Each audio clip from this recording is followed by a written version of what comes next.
welcome to my channel. Welcome to today's WiPnChat. Grab your cuppa. I have my usual tea. Grab your work. I'm currently working on the Evermoment custom that Jill Graff had done or organised ages and ages ago for the 9/11 kind of tribute. It actually is a picture of New York with the Twin Towers in it. Not many pictures out there with those iconic towers. This was supposed to be a project that I was planning on wrapping up in September, but this thing is huge. It's 60 by 80 and I'm miles off. So anyway, I only need 3 of these. Here, cap. That's what I do. Alright. Quite a few topics I'm going to touch on. And I will kind of make no apologies about one of them. I will be touching on something that I want to kind of hash out with you, maybe get you thinking on. It's religion and politics, actually. So, be warned, it's coming. I'm not going to start talking about that just yet. I've got so much on my mind. I'll try and get some of the everyday stuff kind of out of the way. And maybe let's see where we go. And this isn't going to be picking holes at anyone's religion, politics, or anything else. So don't feel like you're being threatened by any of this. This is basically to try and get you thinking. So that may come about, and sorry, I'm looking for a drill at the same time as talking. That may come about future minutes down the WiPnChat. Oh my gosh. I was sure I had pulled out a number 4, but maybe I hadn't. I've moved my drills over to the side just because Sophie's not sitting here. Okay, I'm definitely not seeing it there, so it's got to be over here. I've got all my drills off camera. The ones I'm supposed to be able to find easily, and there it is, it's upside down. My husband would call it lack of pattern recognition. I don't usually have that issue though. Just seeing if there's any more. Don't think so. Alright. From pattern recognition issues. No, you are not the only person that suffers. He's just a boy.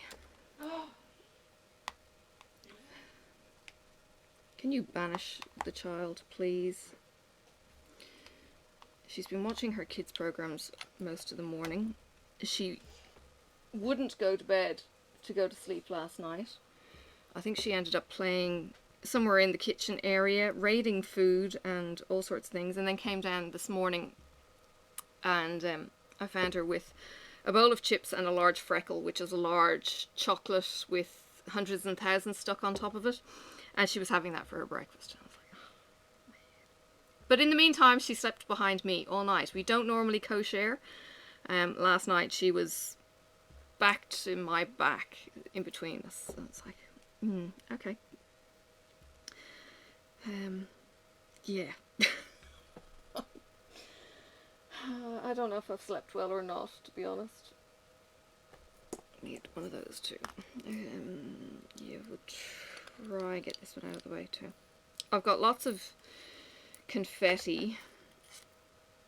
You can probably see in here and here, and then all of this is black, solid black, so I'm kind of hoping to get the scatteredy stuff potentially out of the way sooner than later. Yeah, so I'm supposed to be back in work this week. I'm actually starting work on what we call AVOs here. It's an afternoon shift, and what that basically means is I go in for about 12 o'clock in the day, and I work later than the rest of the office just to cover what needs to be covered. We all take this on rotation, and it's a 7-day in a row stint. I'm kind of looking forward to it, kind of not. It's a long week. It does make for a long week. And unfortunately, we still only get 2 days off after the end of 7 days, and I don't know if I'm finding it hard because I'm older or just it's a shitty lot of days. Any other shift work that we've got in our department, you actually get 3 days off or 4 days off or 5 days off depending on the block of days that you've just done. So yeah, us having the 7 days in a row is harsh, to say the least, especially when you're getting old. I think you can do shifts more easily when you're young and don't sleep anyway or something, or you go out and you party and you don't have much consequence for how tired your body's getting. Yeah, I didn't realise how tired I was doing full shift work until I actually came off the shifts and just went to what we call days and avos, which is still, you know, but coming off night shift was like, oh my god, what is this? This is like, I feel like a new person. Yeah. And I didn't start doing shift work until I was late 30s. So it's not something that I did as a young person, except with kids who didn't sleep through the night. So yeah, it's a bit of an eye-opener. I don't envy anyone who actually does full-time shifts. Late nights, well, I actually used to get home at like 3 o'clock in the morning and have a coffee. And have an hour sitting on the couch with my coffee and some peace and quiet, and I don't know, I might have watched a DVD or I might have been reading or something, but it was peace in the house and it was just me and the pets and me winding down. And my husband now is saying it's a terrible habit and all sorts of bad things to my body and all that kind of thing, but he wasn't the one living with me back then, so I possibly would have told him where to go back then as well. But you know I'm right. Yeah. Anyway, I needed that wind down time. We all need that wind down time, don't we? It's like you get home from work, but his kind of story is that it's an addiction, it's coffee, it's an upper, and I'm kind of going, no, it actually isn't for me. And it was funny because one of my sons as well, he would actually go asleep to a coffee. The rest it would activate, but he and I would depress. So yeah, I don't know, I put it down to the milk in the coffee. It was the warm milk. Anyway, that's my story, and he's just being a party pooper. You're trying to justify addiction to caffeine. Oh. It's not going to wash. Okay, shut up. Right. Get out of my work in progress. Fine. Bye. Or my WiPnChat even. Yeah, that's fine. Yeah. Peanut galleries. Alright, so yes, I'm back at work, and it's like the biggest issues now is that it stuffs up our home routine, you know, for eating and that kind of thing.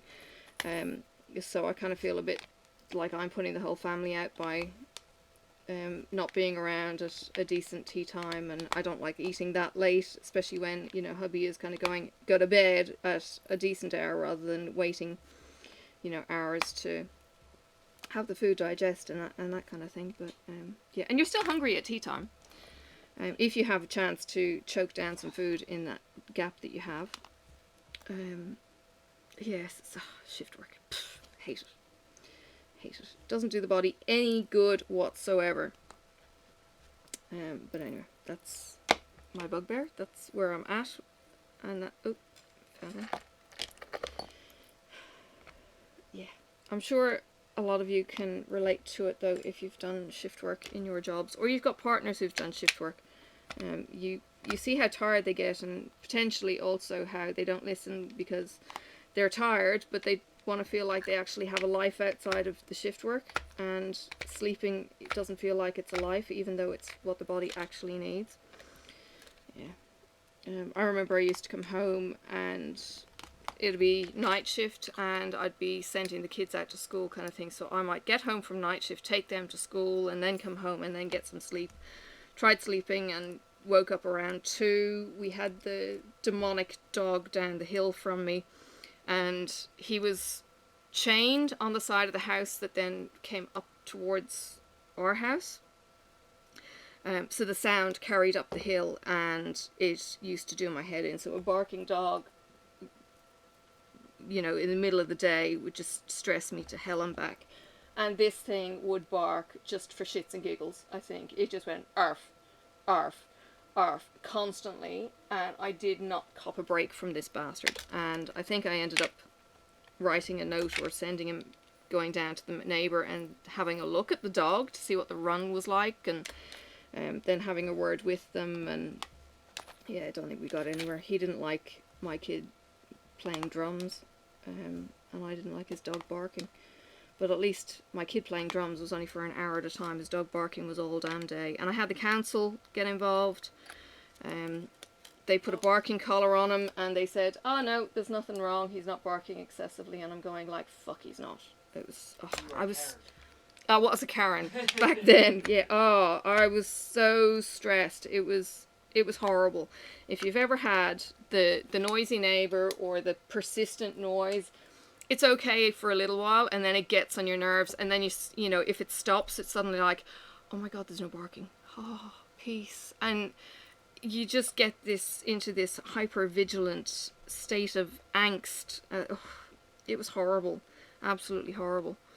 And I refuse to let my dogs bark. You know, if they start barking, I go check out what's going on, because they usually do it for a reason. But this barking was just, I'm bored, I'm alone, I'm just going to do this.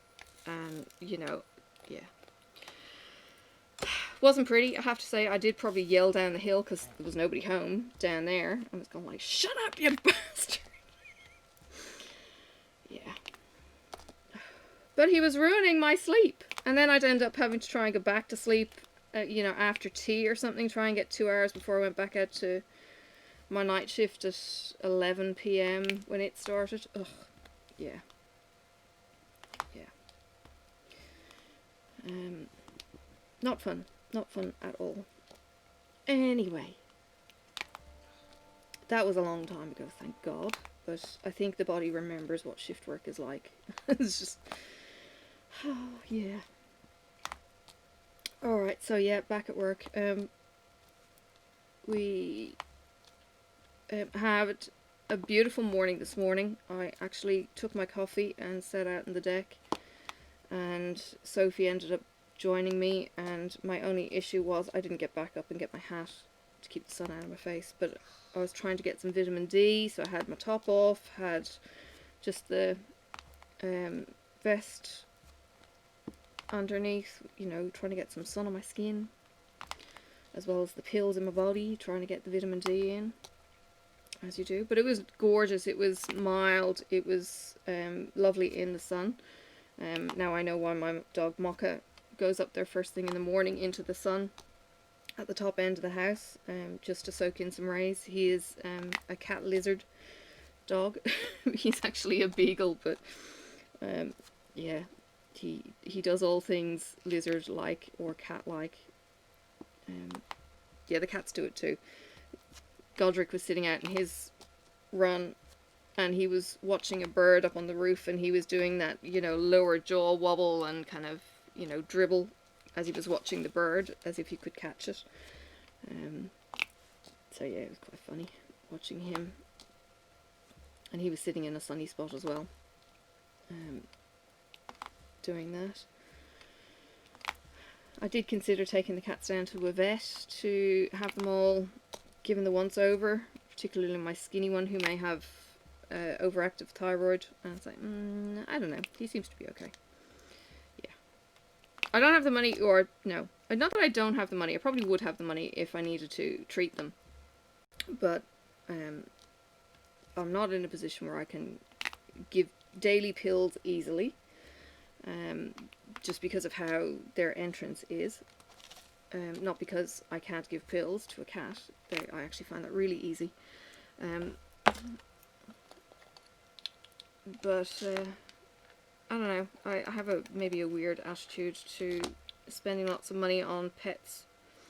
Sometimes I will, and sometimes I won't. Yeah, it's a bit bizarre. Actually, I think I spent the most money when I had pet insurance. Maybe that was what I did. I mean, I know pets are hugely important to us, but if it's gonna actually give them good quality of life, yes, I probably would prolong it, but if it's not, then I would probably do them more merciful and let them go. It's finding that balance, I think. But yeah, that wasn't what I was going to talk about today. It's coming into, well, it's coming into winter. We're in the thick of winter. Like I say, it's a beautiful day today. But July is normally a pretty okay month in Tassie. It's August that. Oh yeah, August is the snow month, and we actually get snow up until September. Usually, I usually get a snowfall around my birthday on the mountain.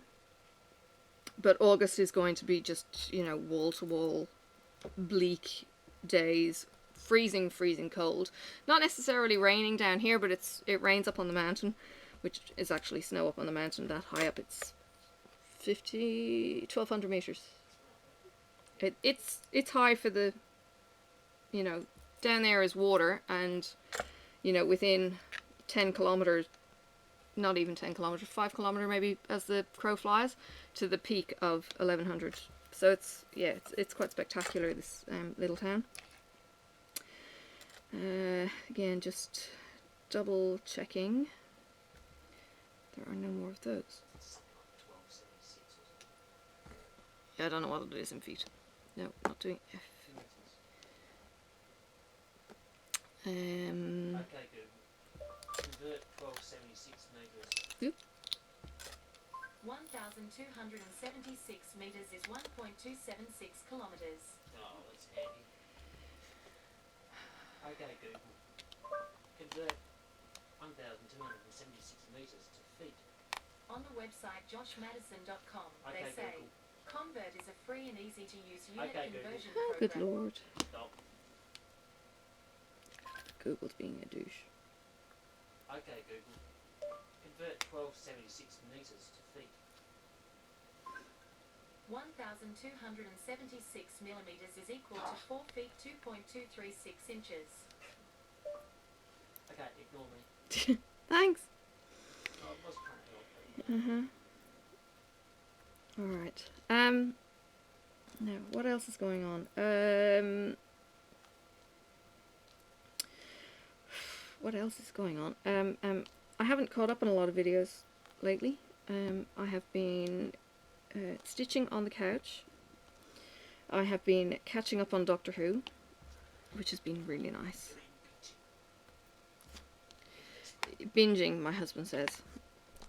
I'm trying to get Sophie addicted, to be honest. She likes the music, so we're winning there. We're getting to parts of the series where I've probably only watched it a couple of times in comparison to the dozen times the initial ones. And I'm really rusty on the whole new Doctor with Jodie. I really need to overindulge on those big time. I am on the right. Oh, no, I'm not. It's the no entry. Oops. Let me get those off. I was thinking I was doing the @ symbol. That's what I get for not concentrating too.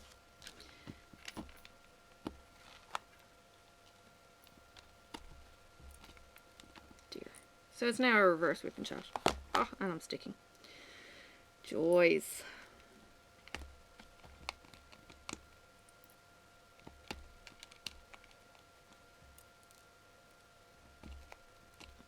Now,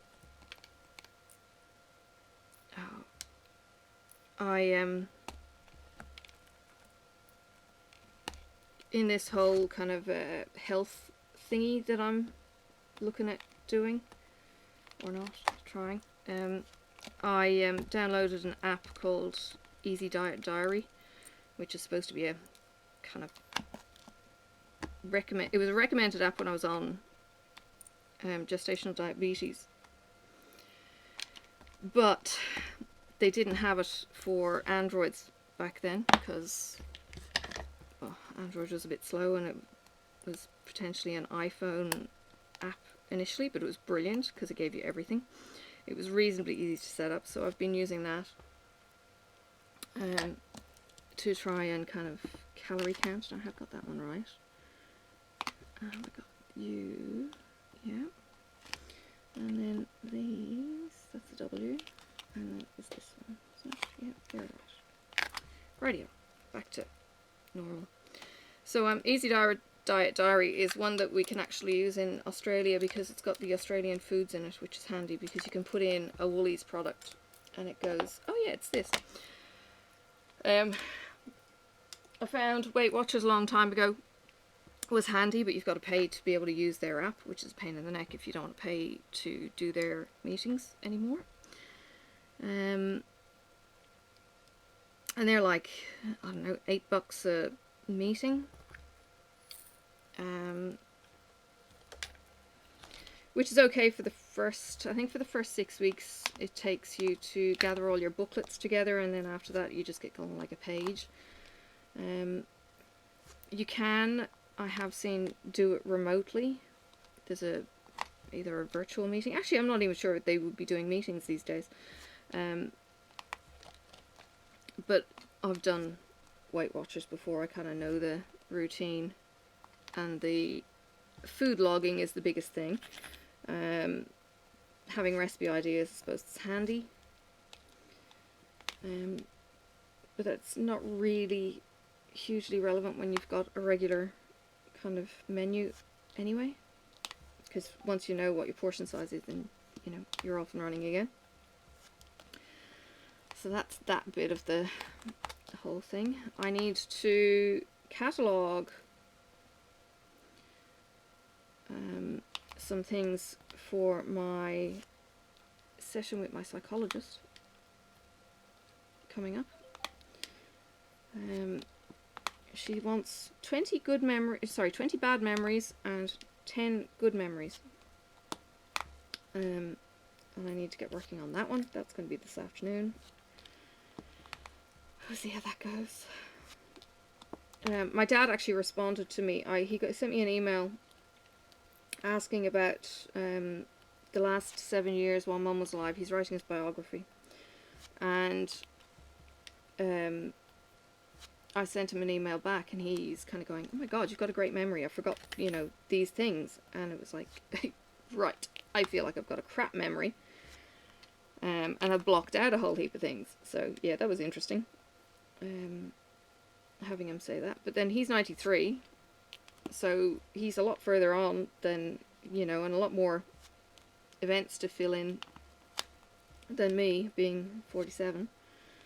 And I remember those things probably because I've got photos, not really for any other reason. And it's the photos that reminded me of them. You know, and maybe they were happy memories because I've got the photos. I no idea. I do remember other bits, certainly about one of the holidays that we had. That was pretty cool, but yeah, he had forgotten about that trip. Because it was trying to kind of say, well, we must have done this when Mum was still alive, and I was about this age when this happened, because I've got a photo that shows me, and, you know, we were in such and such a place, and I remember, you know, snippets of things, like Christmas carols, and going to the church and having Mum up in the wheelchair at the top of the church, and things like that. So that was towards the end, and I'm not sure where I was around then, whether that was just one of the freak weekends I happened to be home from school or what. I'm actually going to take these out.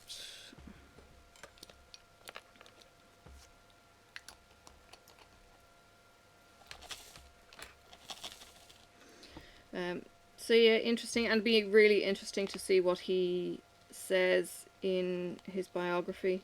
I think he was actually expecting this to be the most difficult, I guess from an emotional point of view, him having to go back and relive the last 7 years Mum being alive. They were married, I think they got to their 30th wedding anniversary. They may have got 31, 32 kind of era. I know we did a photo for their 25th because it was their silver, and I know they made it to pearl because we got them a glass pearl and put it into a fake clamshell kind of thing with some silk. But I'm not sure how many more they made it. And then he ended up with another 25 with his second wife, which is, it happened, like, that went amazingly fast. But yeah, I can't even think how many years she's been dead now. She was taken ill, I think she was dead within 3 months. Very, very short, fast illness for her. So yeah, he's writing about Mum currently, or he's, you know, filling in gaps that he's missed. So I don't know that he's ever going to print this. I don't know if this is just for family. He's been great because he's done his whole genealogy from the family on genie.com. Most of it, I think, is on his side. I don't know how much he's gone into Mum's side. So yeah, interesting. But you can add details as well as dates on that, so you can kind of add a bit of a story of, you know, who was where and where you met, and, you know, it's not just bare facts, it's, you know, kind of stories behind the facts. So that's kind of cool. So I've added bits of detail and added my kids, and Sophie's in there, and you can see the, you know, the whole branches, and I get the odd match will come through because you put in a family connection and they put in their family connection, and it links the two together and all of that kind of stuff. It's not a DNA based thing, it's just a people connection, I think, based thing. So haven't found any anomalies in the family or anything like that. So yeah, I mean, we were a reasonably close family anyway, so Dad was very big on family connections and keeping those connections. So yeah, we kind of knew all the immediate family, cousins and first cousins and all of that kind of stuff. We even kept in touch with people who had moved to the States, to the States. There were some in the States, some in Canada, some in Australia, one in New Zealand. Yeah, so he would keep in touch with all these cousins and outliers all around the world. He was really good at that. Me, I'm appalling. And then my memory for it all is equally appalling.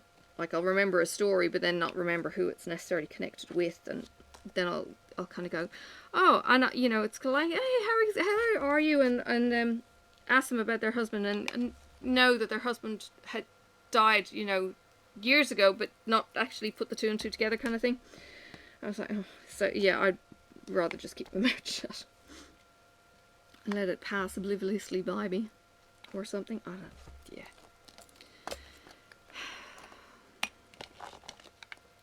I don't get people skills. Maybe that's it. I just got put off. And then I had somebody else who could do it for me. So why bother? I just missed one. Oh, that's a rather sweet tea.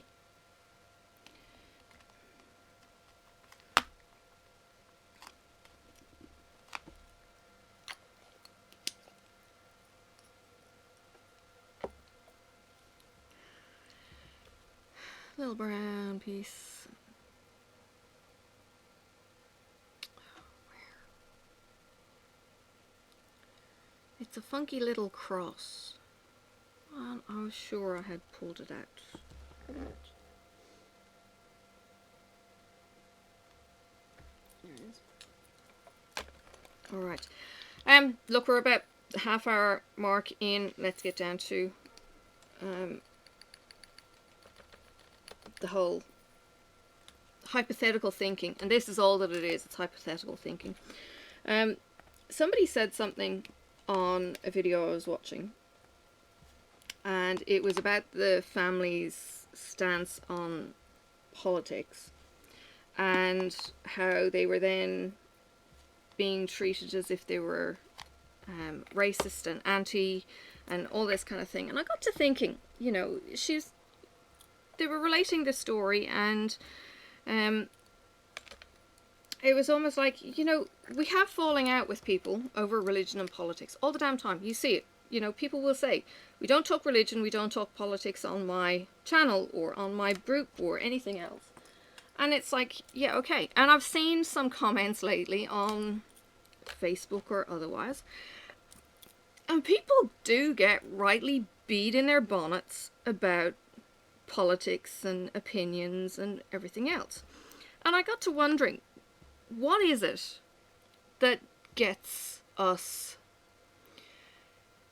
not just passionate about a subject, but blinkered in it?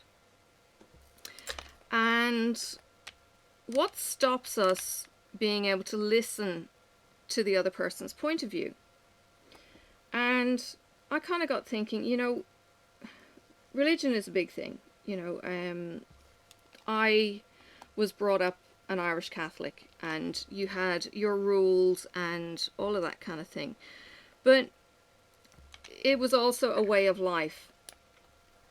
And in that way of life, it was something that you weren't always taught. Don't do this, do this. It was more of an ingrained, it's really hard to explain, culture, I suppose. It was something that you inherently knew, and maybe it was something that you learned before you consciously learned stuff. Sorry, I'm looking for a square. There it is.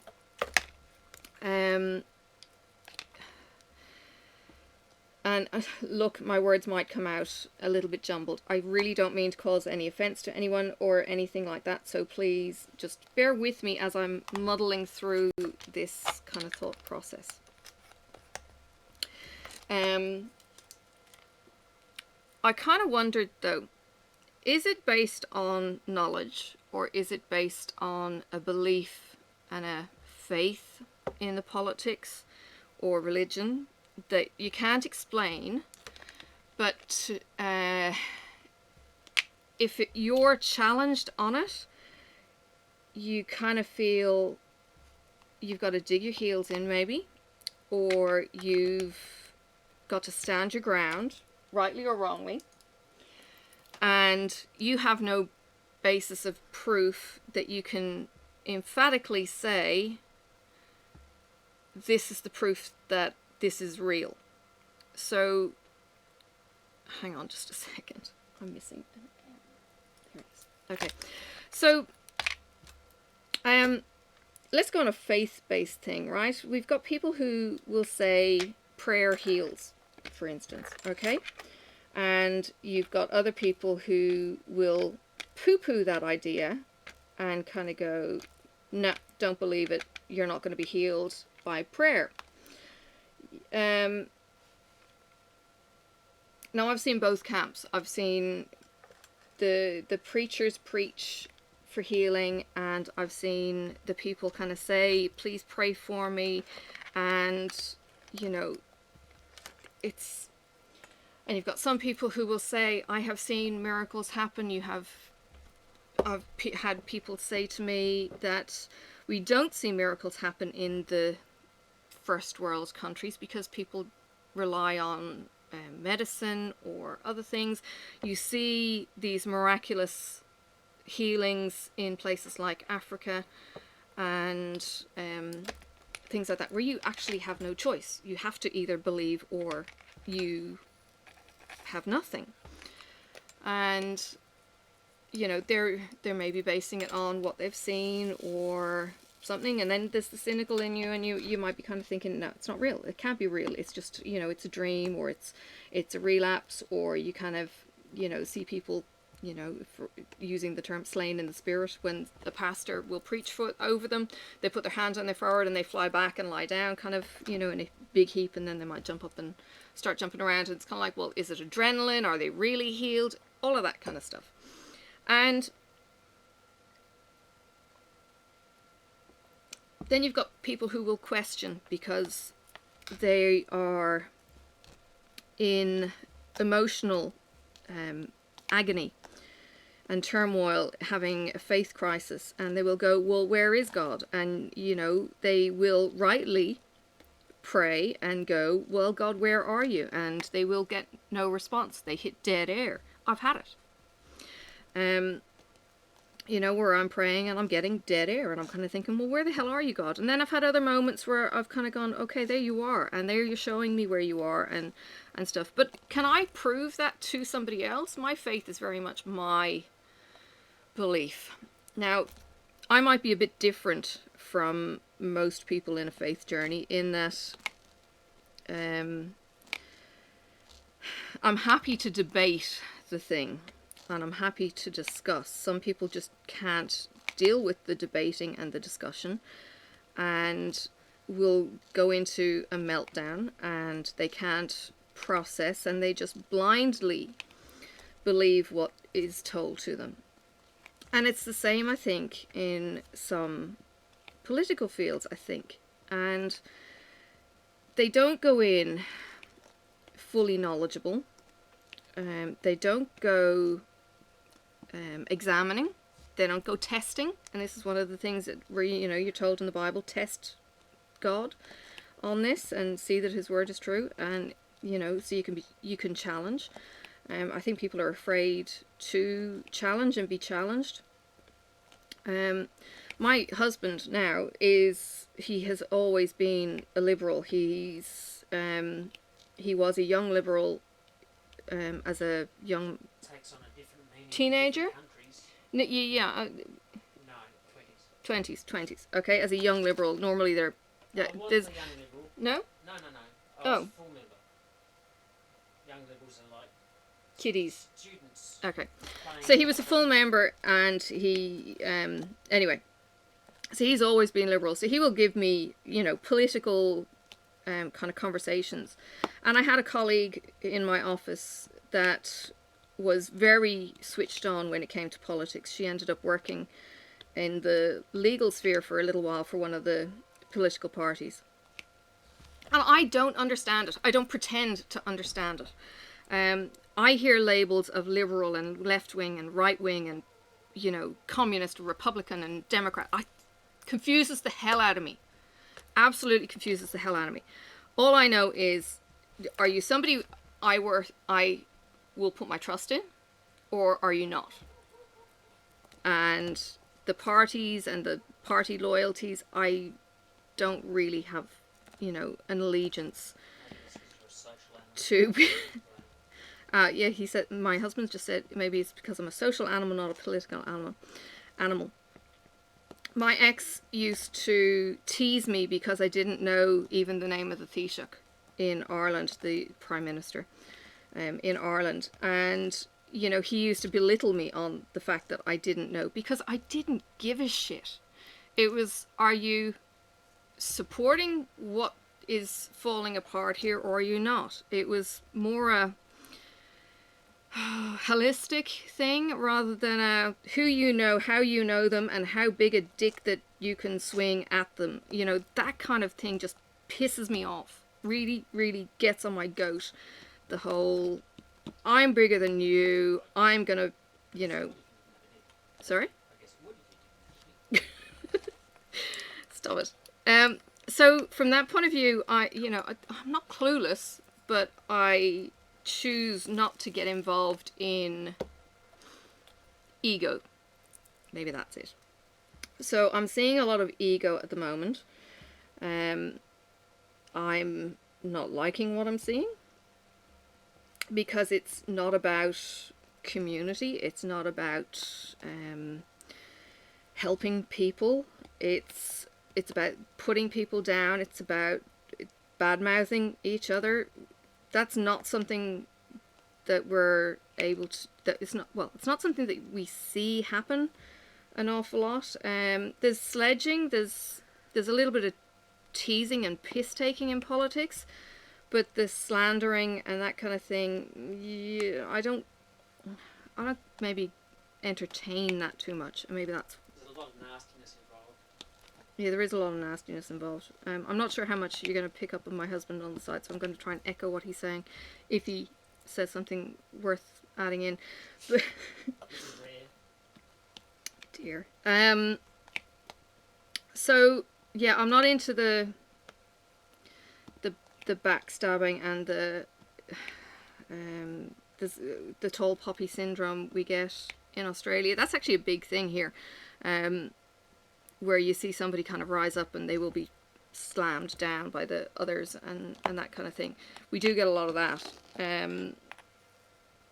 We certainly got ribbing in Ireland. I remember my ex would do a scene from one of the late night political kind of piss takes, and we certainly get them in Australia. The political kind of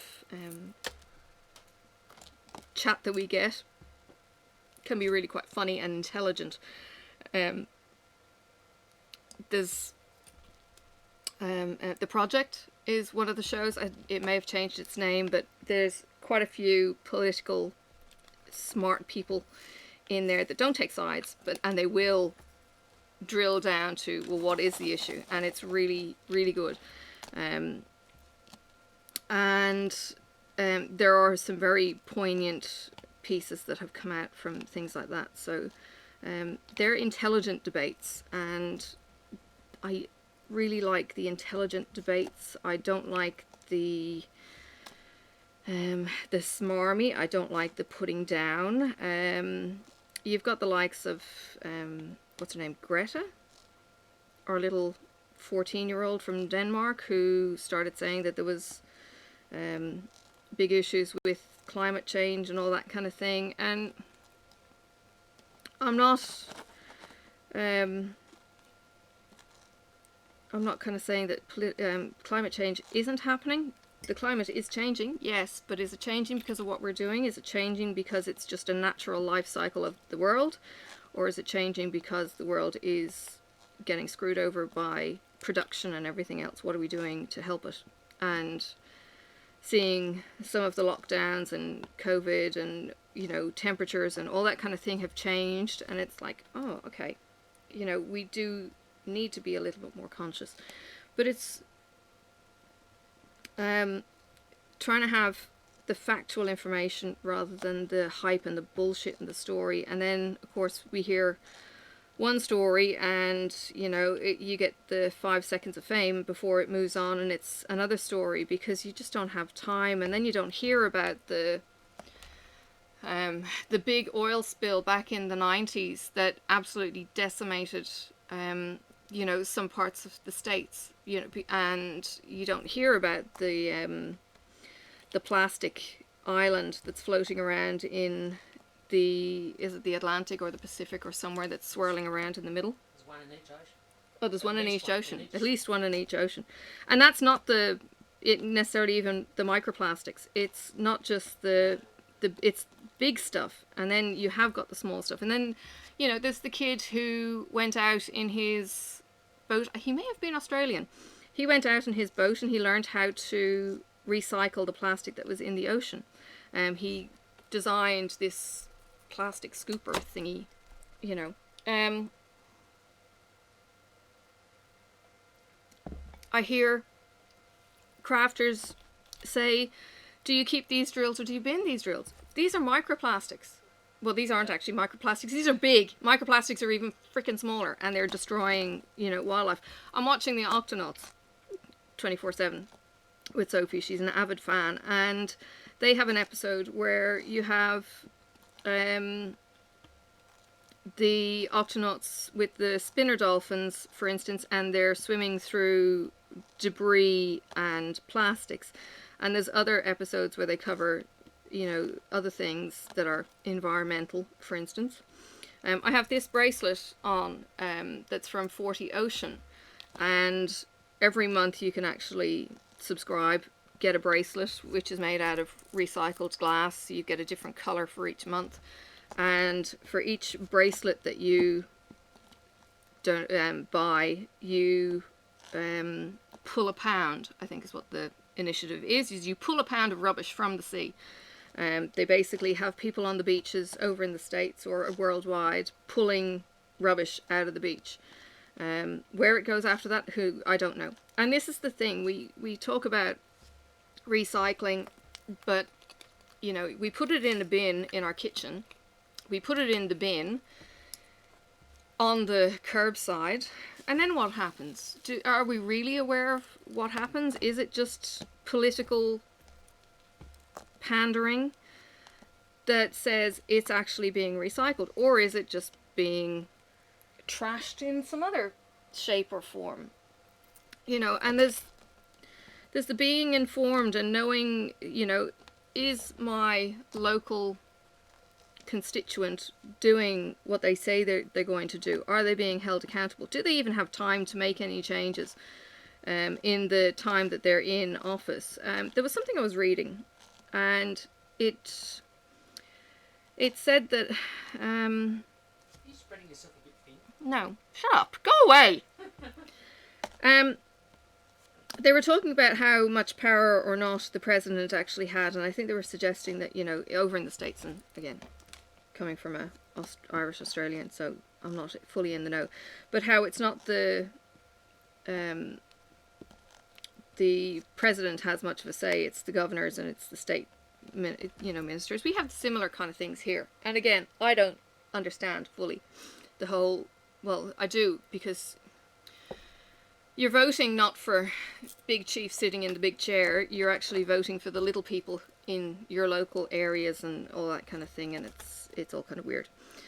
You know, it's just, I don't know.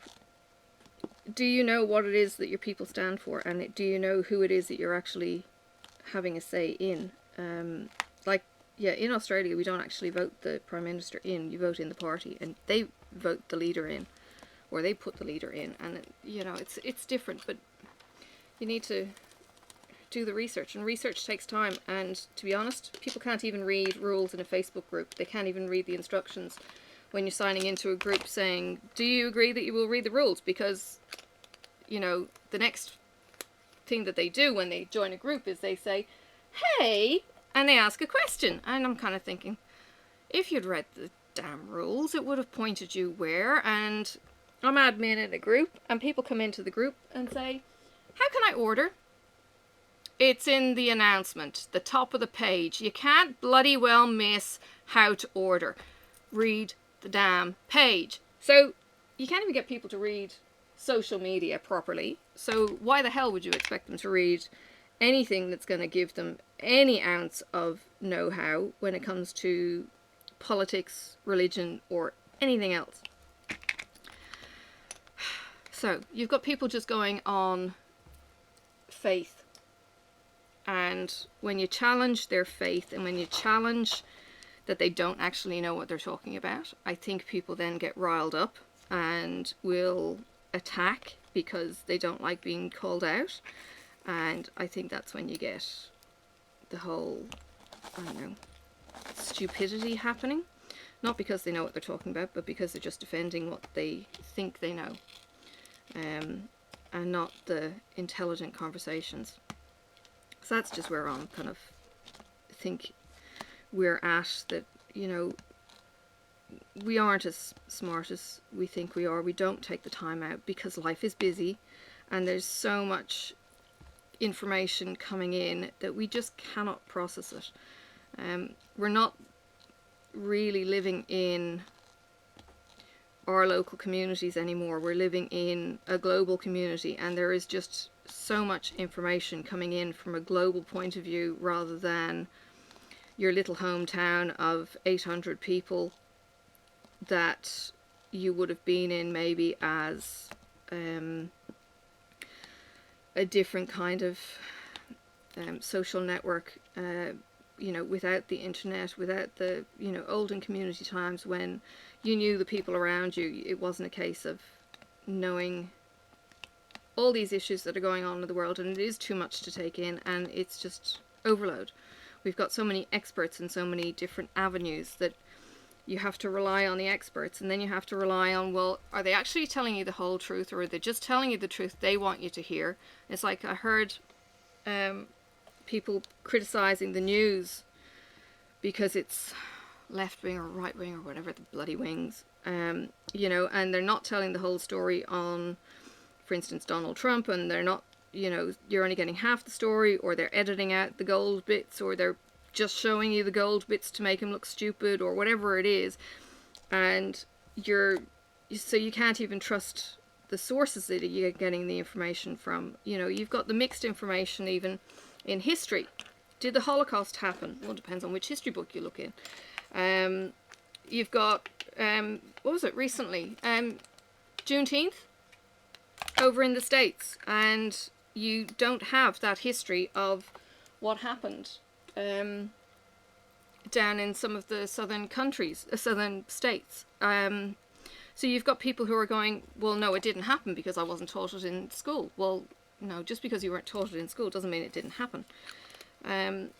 We were watching a movie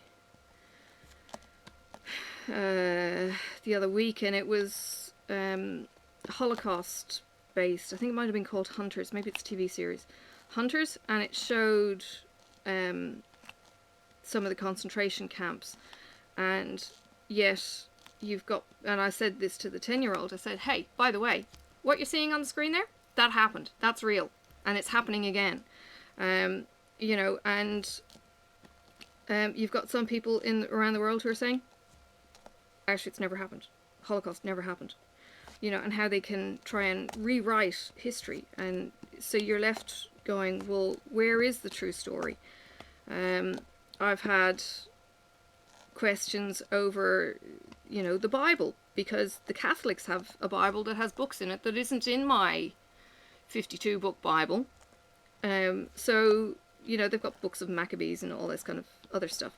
And then there's other books that never got put into the original 52, you know, and it's like, well, are they true or are they not true? And then they try to put in what was verified only. And, you know, it's like, well, if we haven't got the whole story, then how can we actually, you know, make any basis for our information?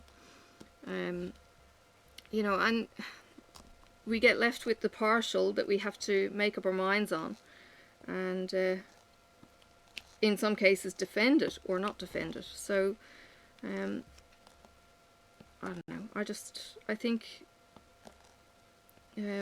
we can be very harsh with other people, and I think we need to hear other people out and maybe find out why they think the way they think, and they also need to not be threatened by being asked why they think the way they think, because if what your knowledge base is based on fact and not feeling, then why have you got anything to be threatened about? If you know that you visited a glacier 20 years ago and 20 years have gone and you go back to it and it's the size of a puddle, then you know from experience that it's changed. You know, but it's fact. It's not a case of, oh, well, Johnny down the road said that he saw it here and it was this and it was that, and you're then going on lots and lots of hearsay and stories, and you know, you might not have the whole story. And you know, stories get twisted. You know, memory fails if it's not written at the time. Did it really happen quite that way? Because we fill in, the brain is amazing at this, we fill in the stories. I might have a memory of what happened because I can remember the photos, but do I have the whole story? You know, I remember, for instance, in the Isle of Wight, I remember being in this park, and I have a photo of me in the mouth of a whale for a picture opportunity. But I also have memories of seeing a house that was covered in seashells. That's a memory I have, not an image I have of me, you know, so I can remember that, but I don't try and fluff out the rest of the story, or at least I don't think I do. But when you've gone through a traumatic experience, you absolutely do fill in details. You fill in details between A and B. There was a Doctor Who with Donna, and it was the Silence in the Library one, and they were telling the story, and it was like the dream where you think of something and then you're there. And this was the whole premise, I suppose, to what the Dr. Moon was saying, was you think of this and then you're there, and then, you know, and then you forgot, and, you know, it was so. And this is what Donna was being challenged on by one of the characters when she said, you know, your children aren't real, and, you know, they were sitting on a park bench and suddenly they were at the park, and she said, yeah, and how did you get here? Think about it. How did you go from the park bench to the park? And she said, we thought about it and we were here. But the brain was filling in the gaps, or not noticing that there was the gap. So yeah, the brain is amazing like that. Now, okay, moving on. Getting on to different brainy bits. Have you seen Jennifer Roberts put out a book on diamond painting? You can get it as an ebook, and you can get it as a paperback when it comes out in October. There are links in Diamond Painting Underground, on my DP Addiction Adventures, on Jennifer's website or YouTube, and it's all things diamond painting. It's an awesome book, but in the beginning she talks all brainy bits. So she's talking about the psychology of why we do what we do and how therapeutic this plodding process is, what it does to the brain state, what it does to your heart rate, what it does to your breathing, how it's so beneficial to people with anxiety and depression, because you've got this creativity happening, you see these things happening, but it's the whole process of, you know, the methodical, the fact that you do rest in what you're doing, hopefully. This isn't something, if you were angry, that you would be able to do well. You need to relax your breathing, you need to relax your stance, you need to not be tense, you need to just, you know, chill as you do it. And it helps with the whole, you know, mental state, and it puts you into a state where you can actually grow, change, absorb new things, which is potentially why everyone will do whipping chats, or why we will listen to audiobooks. They say that the brain is at a state of learning just before it goes to sleep, that it's, you know, it's at that prime state of learning just prior to sleep. It's that kind of brain state that you get into when you're relaxed. Your brain can absorb stuff and can take in and can grow and can change potentially. So if you are interested at all in the whole how the brain works, there is a little snippet at the beginning, and then it's all things diamond painting, which is all kinds of cool. If you have somebody who's new to diamond painting, there are photos that you can look at, and there is really good descriptions. I don't think there's anything Jennifer hasn't actually touched on that's relevant to diamond painting in the book. So it's a real thorough overview that you won't actually get, I don't think, in any single video. Rachel has come close in her how-tos, but I still don't think she covered it in one single video, whereas this book has everything in it from woe to go. And look, you can pick it up and do chapters just like you would with any videos. I'm missing one. I missed one. Rachel actually did the best series that I've seen in a long time of how to, and she started out doing it for her mum, and I think they're going to be posting that in Mrs. Coffee and Rachel's group in the files or video section, as a these are the tools that you need for learning kind of thing. Hang on.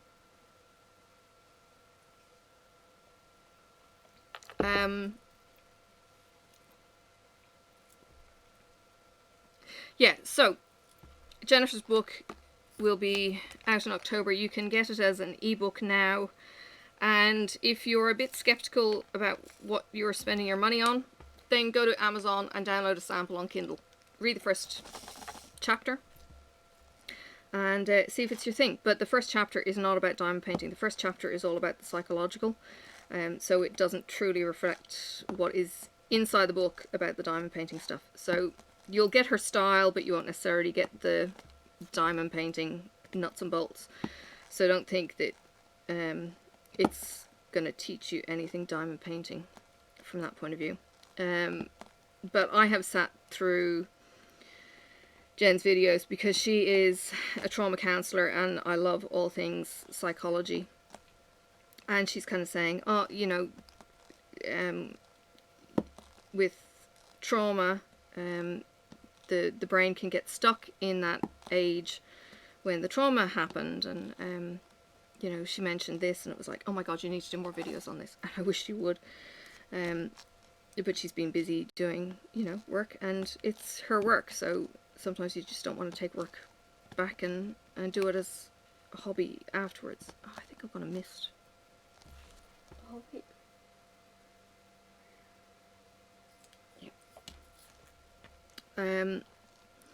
So yeah, I love all that kind of thing, but yeah, she goes into so much detail. I think as I was reading the book, and I'm not sure when she finished it, the only thing I think she missed out on updating would have been everlasting tips. That's it. It's the only thing that she didn't actually touch base on. The metal tips that you can get from Etsy, and everything else was covered. So she's even planning a second edition, which is cool. Oh, 4 more.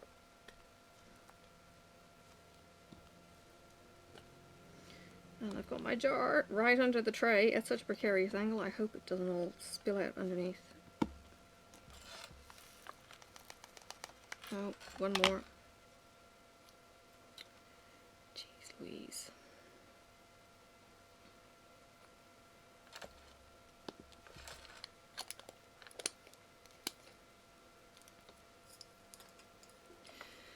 Yeah, there's a couple more of these.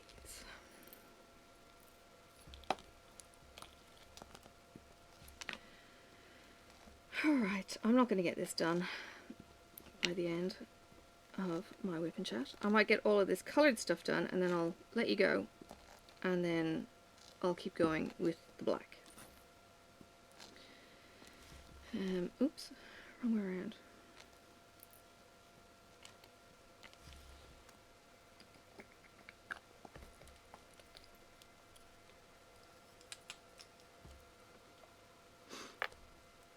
I've got B.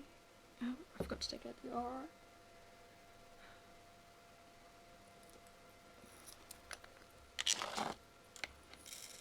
Just getting into the brighter colours of the bridge, I think. Maybe. That's a B. Alright. So I'm not sure what else I was going to chat about. Give me a moment and I'll have a think as you just beetle along with me.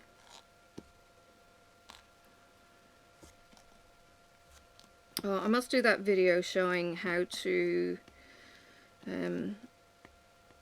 multi-place with rounds. I don't think I actually have a round. Oh, I do. I've got the Christmas one. I could do Christmas in July, and I could do the Christmas tree. I've got the background of the Christmas tree to do with that, and that would be something I could potentially. What I've got to do with that, though, is rig up a camera so that it's zooming in quite a bit of detail, and I'm not quite sure how I'm going to set that up. I've got the cameras, it's just the setup. It could be that I just, you know, chalk it up on something off to the side. Because I had said I was going to... Last year I did the Christmas tree portion. I just did the Christmas tree for the Christmas premiere video. And I did a time-lapse, I think, in the end, showing the Christmas tree develop. Or no, I did a series, actually. I did Advent. And I did the Christmas tree in sections as I went up, and then I put the star on the Christmas tree on Christmas Day. That kind of series. But I'd left all of the background. So I've got this Christmas tree half done. I basically cut around the outline of the Christmas tree, and yeah, now is the Christmas in July thing. I didn't realize it was an American thing. Mindy is doing it with a few other people, and yeah, because we do a kind of Christmas in July sort of down here. You can get some Australians doing the Christmas in July. Why July was picked, I don't know. July is the 7th month. It's not the 6th month. It should be Christmas in June. But anyway. I was very confused by that. Why it was July and not June. But yeah. And maybe I don't know. Maybe it's because it's the hottest month. Either way. We have winter now. So we have things like all the Christmas traditional veg growing. We have the sprouts and we have the pumpkin, you know, and all of that kind of winter goodness. And in summertime it's so stinking hot usually that it's like, oh my god, there's no way you could do a roast. So what the Aussies actually do is a cold cut Christmas Day, and the you get some of the desserts and stuff, but yeah, it's a very, very different Christmas from the traditional UK kind of day that I'm more used to, or Irish, that I'm more used to. So yeah, Christmas in July, I could whip out the Christmas tree, and it's all 939 and it's all 310. Like, it's all I think that's left. There might be a few sparkly bits in the background, or I could throw in sparklers, I don't know. What was that? Osmus, yeah, which we call it. But I haven't actually had anyone who celebrated, like did a big hoo-ha about it, did presents or anything like that. Because we don't have the lead up. And this was the other thing, you know, as a kid I was kind of going, but Jesus wasn't born at this time of year. He wasn't born in the middle of winter. He was born just during the voting time, actually. Caesar wanted a census. Not Caesar, Pilate. Pilate? Caesar? Oh, I've forgotten now. They wanted a census of everyone. So it just happened when it happened. I don't even know if it was wintertime, and you know, it just fitted in because of the whole, we'll slot it in with the rest of the pagan things. Easter happened to be around April, and yeah, it didn't happen then either. Well, sorry, Passover happened then, but yeah, Passover is the movable feast, but Christmas didn't happen at Christmas time, and I was like, well, why do we do this? And yeah, and then we got the candles and the evergreen, and there's the whole bringing the trees into the homes, and again, that's back down to a pagan thing, and overwriting the whole pagan. Yeah, maybe that kind of comes back to the whole political religions kind of thing, you know. Do you know where your dates come from? Do you know why this date is significant for this reason, you know, and do you know the background for it in reality, or do you know just the hallmark event? You know, and again, it's not a case of, well, it shouldn't happen here at all. For some people it doesn't. But it's just like, well, you know, just know that it wasn't actually because of that month, date, year.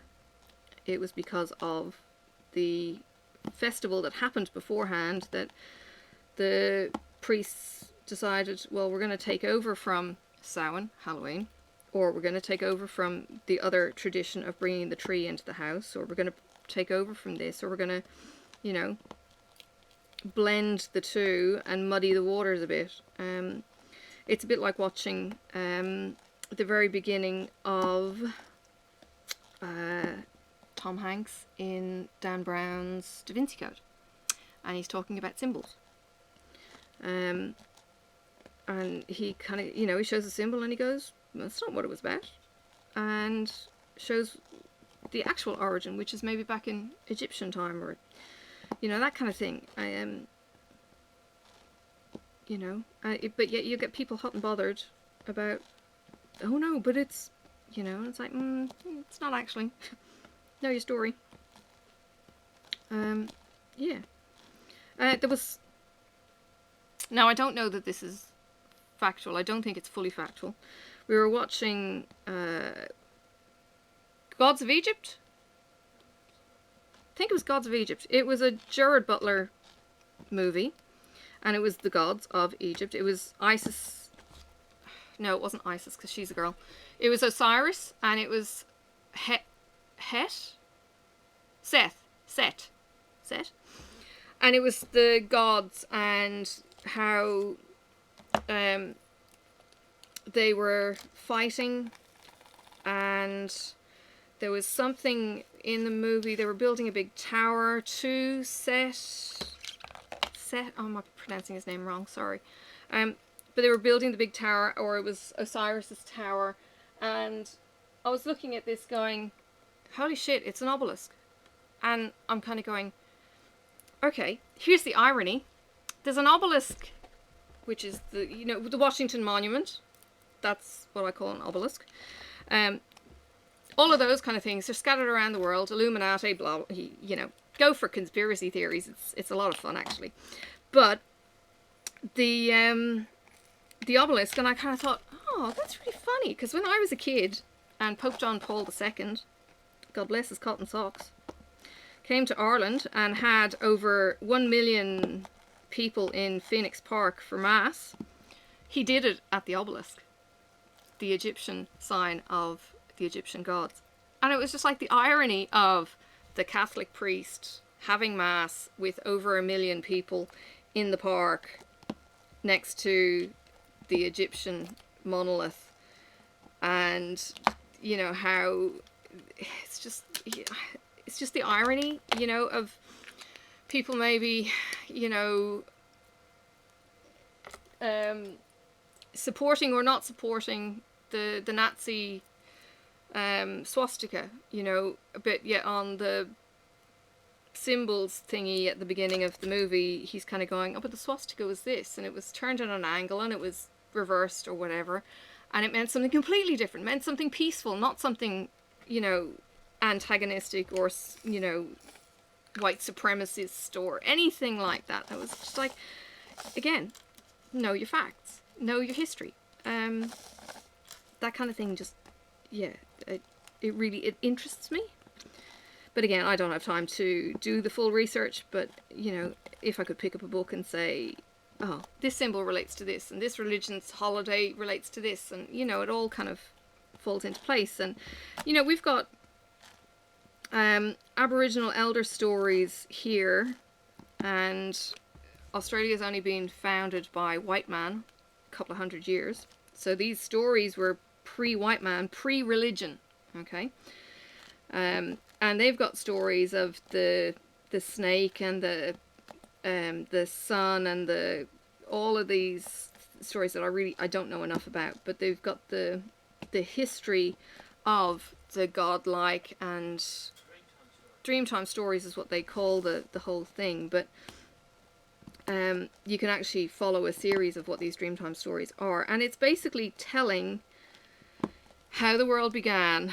It's their faith-based you know, Mother Nature, kind of, but not even Mother Nature. It is really like having the whole gods and thing. And, you know, you read the Bible and the Bible will say, well, there's a God-shaped hole in, you know, people, and how they've always had this affinity to fill the unknown with a god-like, unexplainable story. But I don't know. You know, when you think of the Native Americans having their faith base, and then the whole pioneers came across from England, and how they taught the natives the real thing, and they went and killed a whole heap of them. But, you know, it's all kinds of incongruous. But you've got this kind of wanting to feel like there's something bigger than us, and wanting to have something that we can believe in beyond ourselves. We want to know that there's, you know, maybe even a heaven beyond death, because death is kind of final and kind of depressing maybe for some people. I don't know. Yeah, do we, you know, get to a point, and then you've got people who will die peacefully because they know that there's a God, they know that they're going to heaven, they know that they've got this place for the future, because the Bible story says, you know, I go ahead of you and I make a place for you. And, you know, this kind of, again, faith. You've got nothing to be able to prove it. Nothing. Well, you've got some stories of people who effectively think that they've been to heaven and have come back. And those miracle stories. But can you prove it? Are they delusional? People have amazing dreams. You know, this is the cynic. This is the devil's advocate. You know, just pitching kind of questions. I'm not saying it's there or it's not there or anything else. It's just asking the questions. Did you snigger at me? I see you just being a devil's advocate. I'm just being the devil's advocate, right? You know, but it does fascinate me. And I get that things like death would scare people, so therefore they want to believe in something else. Because Hindus believe in reincarnation. I think Sherry actually believes in reincarnation. She says that she's got a past life. Don't understand that at all. The Chinese government has outlawed it. Chinese government has outlawed reincarnation. Oh yeah, that's true. That was in the news recently. How they're going to stop you turning into a slug because you've done a shitty life this last life? It's like Kim Jong-il or Un or whoever. They're hedging their bets. They're saying that religion doesn't exist on one hand, and on the other side they're saying, but you can't reincarnate without permission from the government. Okay, let me try and say that. This might give you a bit of a laugh. So, they're saying that, what, religion doesn't exist, but if you are going to reincarnate, you have to have prior permission beforehand. From the government. Seriously? That's apparently what it says, or it could have just been the writer of the article. Or the writer of the article is just having a bit of a mistake. Anyway, let's all go live in Charlie Brown world. It's, it gets beyond silly sometimes when you have people trying to impose something on you that isn't, and that little bit of faith that in the Bible says the faith the size of a mustard seed, which is pretty small, is enough to move mountains. Yeah, I've had my cynical moments with God, don't get me wrong, absolutely have kind of gone, but you said this and you did nothing, and you said this, and how am I supposed to believe that? You know, like I said, I'm not afraid of a challenge. I'm not afraid to challenge, and, you know, hasn't stirred me wrong yet, being able to challenge. You get some people who don't like it. That's when it gets more interesting, but that's when you start kind of going, but now I'm debating a man rather than a god or somebody who actually has done the research or put the time in or whatever it is. So yeah, interesting. But I do love a fairly good conspiracy theory. Stupid conspiracy theories, not so much fun, but good conspiracy theories, yeah, they're thought provoking, good for a laugh. Doctor Who was very funny for that. There's some very intelligent writers behind Doctor Who, and or at least there were for a while. Now not so much, I don't think. Richard T. Davis was awesome. And he could spin a story in that you didn't get all the answers in one episode. It might have gone on for 10 episodes or more, and then you kind of go, oh my god, there it was all along.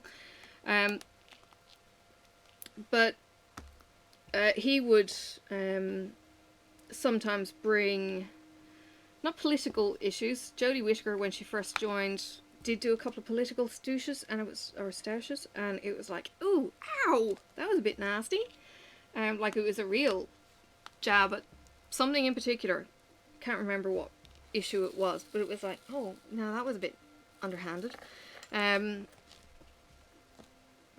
But there have been some interesting political theories that have come through on Doctor Who. And look, it's just a TV show, but, you know, it gets you thinking. And there are plenty out there, like the X-Files used to do it too. Do you remember... was it Close Encounters? I've heard Close Encounters? No, Twilight Zone. Twilight Zone used to sometimes get you thinking a bit laterally as well.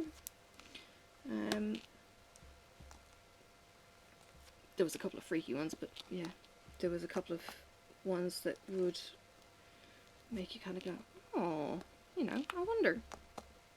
And I don't think there's any harm in wondering rather than blindly accepting that, you know, there's no aliens in Area 51 and all that kind of stuff. Why not?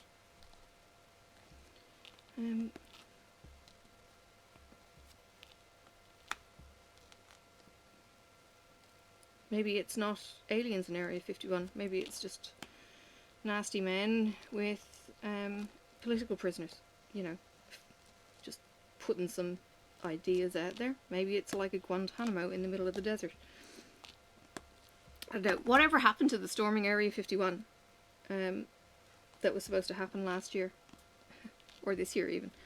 There was t-shirts made. I don't know if anything actually happened. I didn't see on the news. If maybe they hushed it up, you know. But we can have fun with tossing ideas around, so long as it's done respectfully, I think, and not putting other people down just because they might believe that, you know, now what is it in Charlie Brown? This, it's not, what is it in Charlie Brown? Is it something like the great big, it's not the dog in the sky, there's something in Charlie Brown that they all believe in. And I've had a complete brain fart because it's been so long since I've read Charlie Brown or watched the cartoons. You know, the Egyptians used to honour and revere cats.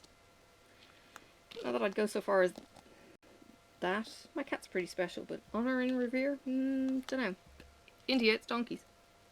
Not donkeys, cows. Cows. Cows are sacred. Why? Just because someone said so. Gandhi was a vegetarian. He didn't want to eat cows. I don't know. Yeah. But we can, you know, be challenged in that, can't we? And kind of go, well, you know, why should we eat meat or not eat meat or anything like that? And just because you've got people who are saying, no, you've got to be vegan, can't, it's animal cruelty to kill an animal. Well, not necessarily. Yes, it's killing an animal, but it doesn't have to be cruel every time it's done. It doesn't have to honour the animal's life, or not honour the animal's life. People who live much more close to their environment, I think, do honour and respect the life cycle of animals. And yes, killing is finite, and yes, eating them is also finite, and you know, using their hide for shelter, for clothing, for other things, you know, it's not necessarily being wasteful of that life either. So, you know, there are merits maybe for both sides of the argument, but geez, you get a passionate vegan and they'll damn you to hell and back for even thinking about it being okay to eat meat. But yet, you know, the way that they argue it isn't necessarily respectful or going to get their point of view across in an intelligent way, because all they do is start, you know, putting people down and saying how cruel they are and blah blah blah. And it's like, well, okay, so it might be cruel doing it that way. It might be cruel having a battery chicken, but I choose not to have a battery chicken. I choose to have a free range, or I choose to have my chickens in my backyard like my next door neighbours do. And I know that they haven't been mistreated, and I know they have had as natural a life, you know, as they can, chucking around and having sex at 6 o'clock in the morning and screaming about it to all the neighbourhood, because by golly, those ducks were noisy. You know, they're fulfilling their life. Now, if they choose to take one of their ducks and as a lesson with their girls, take it and kill it and eat it, how is that dishonouring? How is that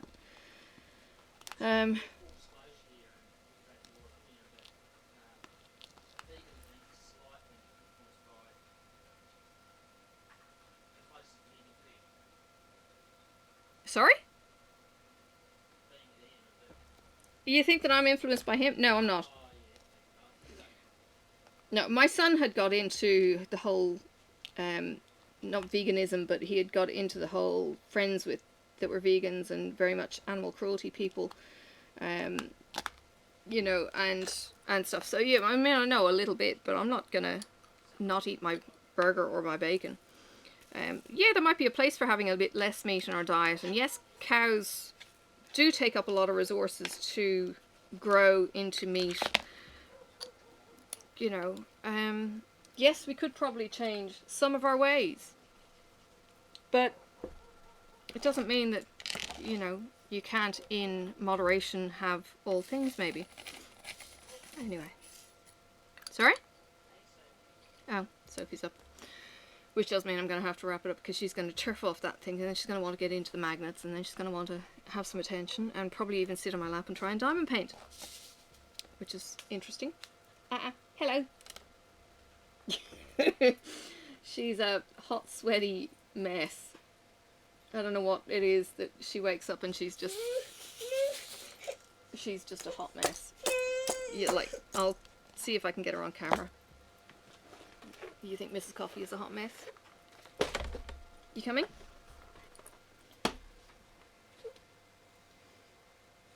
Not yet. Oh, and she's in the denial stage too, so she's like shaking her head. She'll keep her chin down for a little bit, and then she might stick Flopsy in the camera, and Flopsy will make his appearance before Sophie will.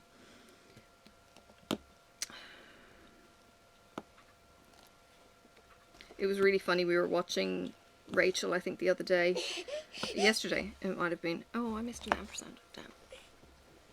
Damn. And Rachel said, oops, bye at the end of her video. And Sophie's going, bye, bye, bye. Bye, bye. Bye. Bye? No, I'm not saying bye yet. Ampersand, ampersand, ampersand. There it is. No, no, no, you're not having the drills. No, you're not having... You're really not having the drills. Please don't. I need one of these in the top corner. So I'm going to stick it on the pen. I know, it's back. I had the magnets that she always plays with. I put them up high, out of her reach. Mom, Yeah, I know my tea is there, Sophie. And they fell off because it's only stuck up. She's moving everything out of the way. I moved them up high on the arch here, and she couldn't see them. And now she's come back and they're back down low because they'd fallen off, so I put them where they can't keep falling. Because I'm waiting for my new bridge to come in, and then I'll actually cable tie the ruler on so that I've got firm places for my magnets to actually sit. So yeah, so now she's playing with her magnets again. And she'll probably start dropping them on the floor and doing other pain in the butt things. She's pretty good at picking them up, but I have had a few go missing. So it's interesting. But look, she'll sit there sometimes for hours, just picking them up. And then she starts getting into my face and she wants other things that are within my reach. And it's like, oh no, you're beginning to annoy me now. So I'll move her along. And I'm in her way. So she just elbowed me.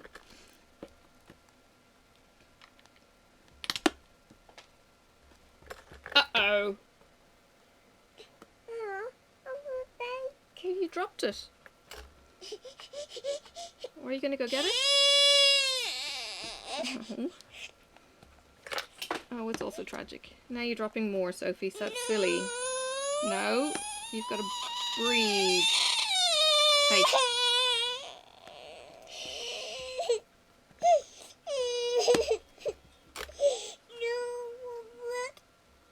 No?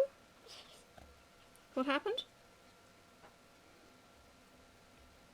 What's going on? You going to say goodbye to people? No? Not yet?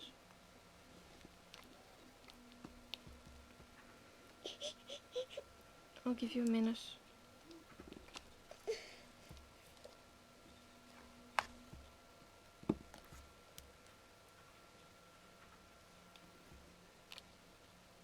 Gonna come sit on my lap in a minute? No, she's still shaking her head. Aww.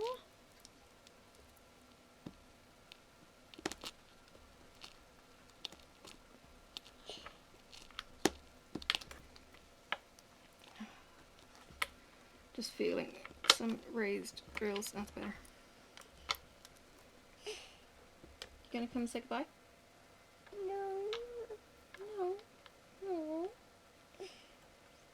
Flopsy, say goodbye. Come here. Yes, Flopsy. Say Flopsy, say goodbye. Here's Flopsy saying goodbye. See, Flopsy's quite brave. Oh, he's waving. No, it's alright. I'll drill. You say bye-bye. Bye-bye. Alright, I'll let you go. I will catch you all next week. Videos this week. I actually can't recall off the top of my head. Hang on. I actually keep all my timetabling in here. You are going to get a Knit Crate May unboxing on Tuesday, and you are going to see Time tomorrow. Time is Diamond Art Club, and then on Saturday you are going to see how I how I Kool-Aid dyed some wool that I got in my Knit Crate. Hence the Knit Crate video actually going out almost on the back of the other Knit Crate video going out. So if you want to see how to Kool-Aid dye, that was so much fun. I love home dyeing. It's really, really easy. Yeah, come and join me on those videos. So please click like, subscribe. I do hope I haven't offended anyone with my blathering. I wasn't having a go at anyone's party, religion, or anything else, and I hope you have understood that that's not what I was having a go at. It was more that we need to be open to the thinking process, and some people aren't, and it threatens them, and that's why they retaliate, I think. So yeah, anyway, I do hope you join me again, and we get to spend some more time together, and I will see you around on the tubes. Bye for now.